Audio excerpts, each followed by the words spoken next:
week on Tour Tuesday, we're going to visit the life in the forest. And one of our first animals that we're going to talk about is an Oklahoma native species. So come on and we'll go take a tour of the Life in the Forest building.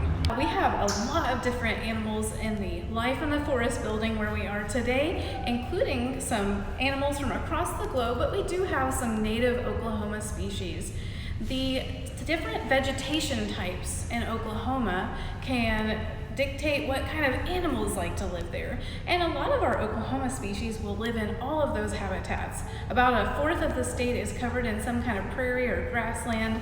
A little over half is containing different types of habitats with a mixture of all of those, and mountains and hills and even caves and sand dunes. But a fourth of our state, or 25% approximately, is covered in forests. So here we'd like to talk about how animals live in the forest and how they utilize those. And we'll start with one of our first animals up here on our left. We have some raccoons.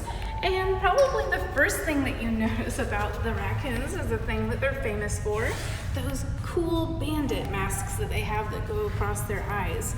Now, raccoons are mammals, and they have patterns that help them blend in with their surroundings so that they can easily find things to eat at night, because they are able to eat things like small animals, mice, frogs, snails. They really like clams and oysters. So they will eat a variety of different things and fruits and berries.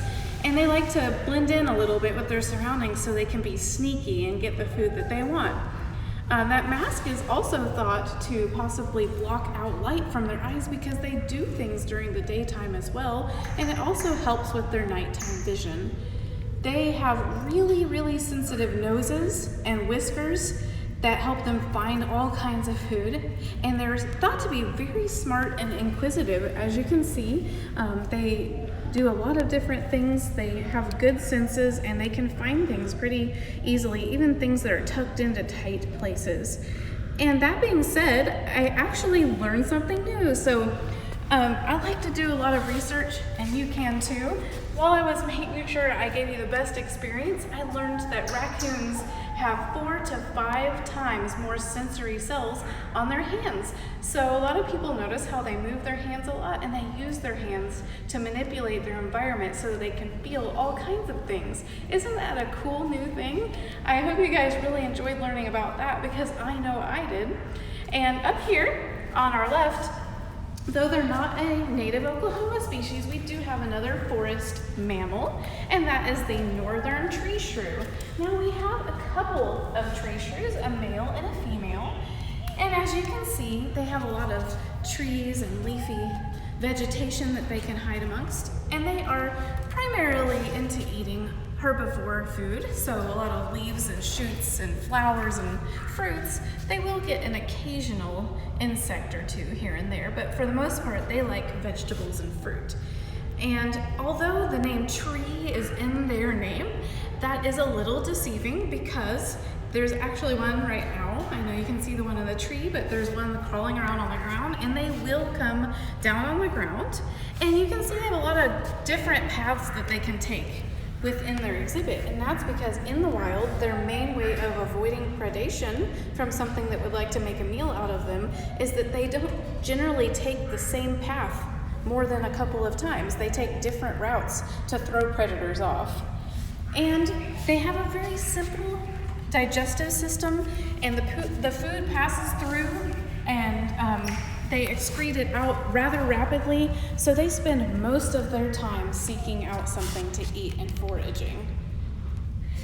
Over here we have, on our right, we have a lot of different forest birds, from the ground dwelling, like our Siamese fireback pheasant, to all of these tree dwelling, like our fruit doves and our fawn-breasted bowerbird and our Chinese hwame. We have a lot of different species, and they're colorful, and they make a lot of different and unique vocalizations. So we have a couple more species of bird over here. We have some parrots, and these Bosmer's eclectus parrots are not native to Oklahoma, but they represent another bird that likes to live in forest habitat. So they like to perch high up in trees, but they will come down to the ground whenever they need either nest or get something really good to eat. And you might have noticed that they like to mimic sounds that they hear. That's something that parrots specialize in. And before we head out to the outside, there are a couple more animals over here. We actually have a bobcat. So bobcats are native to Oklahoma, but they live throughout the entire US and the lower part of Canada. They kind of stop when the snow gets too deep because their feet aren't made for sifting through deep snow. So over here is the bobcat enclosure, and one of the things that they're really good at is stealth. So it might be kind of hard to see the bobcat sometimes because they are hiding, and that's one of their strategies for hunting. They lie in wait, and they actually have great patterns to their fur that makes them blend in with their surroundings. They will eat a lot of smaller animals like rabbits and things of that nature, but they have been known in the winter months to take down adult deer. So they can really eat a lot of different things, but they are what's called obligate carnivores, and they will only eat meat. They have really sharp pointy teeth, and then they have some back teeth that are really razor-like for slashing. So we're gonna head outside and meet a very famous Oklahoma animal that also lives all over the United States, but most people are always looking for them in the skies and really excited. We're gonna go meet our bald eagles. Follow me.